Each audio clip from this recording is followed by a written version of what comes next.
The twin sons of Kethara were setting behind the crimson peaks when Lyra Vale heard the first howl. It wasn't the melodic call of the valley winds or the distant cry of cliff dwellers. This was something else, something that made her human instincts flare with ancient recognition. Predator. She'd been gathering medicinal moss from the boulder fields with young Tovik, a Cathari cub barely reaching her waist. The Cathari were a gentle species, herbivorous and philosophical, with large, luminous eyes and fur that shimmered like starlight. They'd welcomed her to their colony 6 months ago when her survey ship had crashed in the northern wastes. In return, she'd helped them understand their world through human eyes, teaching them about patterns she recognized from Earth's own evolutionary history. Patterns like this one. Lyra? Tovik's voice trembled, his ear tufts flattening against his skull. What is that sound? She didn't answer immediately. Her eyes scanned the darkening landscape, tracking movement between the jagged rocks. Shadows flowed like liquid mercury, too coordinated to be natural, too purposeful to be coincidence. Her heart hammered against her ribs as she counted them. 5, 7, 10. The shriekers had found them. She'd studied them from a distance. These apex predators that ruled Kethara's wilderness. Pack hunters with obsidian claws and rows of serrated teeth. Intelligence gleamed in their eyes, not sentience, but cunning. They were the reason the Cathari lived in fortified colonies.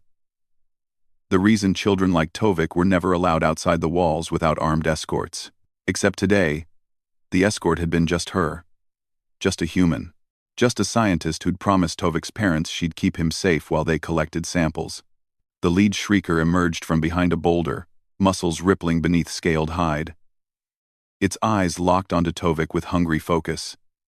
The cub whimpered, pressing against Lyra's leg. Time seemed to fracture. Lyra's mind raced through options with the cold efficiency of a species that had clawed its way to the top of Earth's food chain. Run? The colony was 3 kilometers away, and shriekers could sprint at 40 kilometers per hour. Climb? These predators had retractable claws designed for exactly that. Call for help? Her comm unit sat uselessly back at the settlement. Charging. That left one option. The option her species had perfected over millions of years of evolution. Stand and fight. Tovik, she said, her voice steady despite the adrenaline flooding her system. Get behind me. Stay close. The cub obeyed without question, his small body trembling against her calves. Lyra spread her stance, making herself larger. She locked eyes with the pack leader, a mistake in some Earth cultures. But here, now, exactly what she needed to do. The shrieker tilted its head, confused. Prey didn't do this. Prey ran. Lyra bared her teeth and growled. It wasn't a human sound. It came from somewhere primal, somewhere deep in the genetic memory of a species that had hunted mammoths and faced down cave bears. It resonated in her chest, vibrated through her throat, and exploded into the Ketheran twilight as a challenge that transcended language.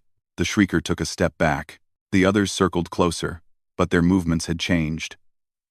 Where before they'd moved with the fluid confidence of apex predators, now they approached with wariness. Something was wrong with this prey. It was acting like a predator. Lyra grabbed a rock, hefting it with the precision of a species that had invented throwing as a hunting technique. Humans had shoulder joints that could generate incredible force, brains that could calculate trajectories instinctively. She hurled it at the nearest shrieker, striking its shoulder with a crack that echoed off the boulders. The creature yelped and scrambled back. That's right, Lyra snarled, grabbing another rock. We're persistence hunters. We're endurance predators. We don't have your claws or your teeth, but we have something better. We have stubbornness. Another shrieker lunged from the side. Lyra spun, bringing her boot up in a devastating kick that caught it under the jaw. The impact jarred her leg, but the predator sprawled backward, stunned. Earth gravity was 0.98 meters per second squared. Kethara's was only 0.72. Every human muscle carried the strength of a heavier world. She was stronger than she looked, faster than they expected, more dangerous than they could comprehend. The pack leader circled, trying to find an angle. Lyra turned with it, keeping Tovik sheltered behind her legs. She could feel the cub's rapid heartbeat, hear his terrified breathing. The Cathari had evolved without significant predators until recently, when climate shifts had driven the shriekers down from the mountains. They had no instincts for this. No inherited memories of how to fight back. But Lyra did. She roared a full-throated battle cry that echoed across the boulder field. It carried the rage of every human ancestor who'd ever defended their young, the fury of a species that had survived ice ages and droughts and plagues through sheer bloody-minded refusal to quit. The shriekers faltered. In that moment of hesitation, Lyra charged. Not away from them, but toward them. Toward the pack leader. She swung a heavy branch she'd snatched from the ground, wielding it like the clubs her ancestors had used to hunt.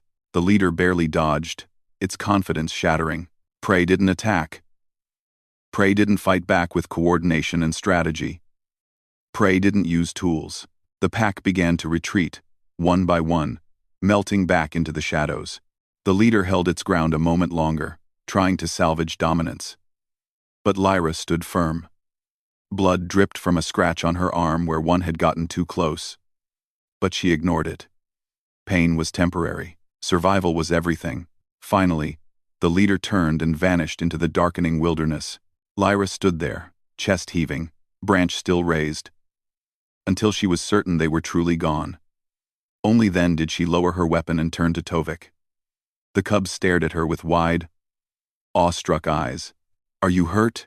she asked, her voice hoarse. Tovik shook his head slowly. You fought them. You made them leave. Humans are good at that," Lyra said, managing a tired smile. "It's kind of our thing." She knelt down, checking him over for injuries. Finding none, she gathered him close, feeling his racing heartbeat begin to slow. Above them, Cathara's moons rose silver and gold, painting the boulder field in ethereal light. "Come on," she said softly. "Let's get you home." As they walked back toward the colony, Tovik's small hand clutched tightly in hers. Lyra realized something. The galaxy was full of civilized species, peaceful races that had evolved beyond violence.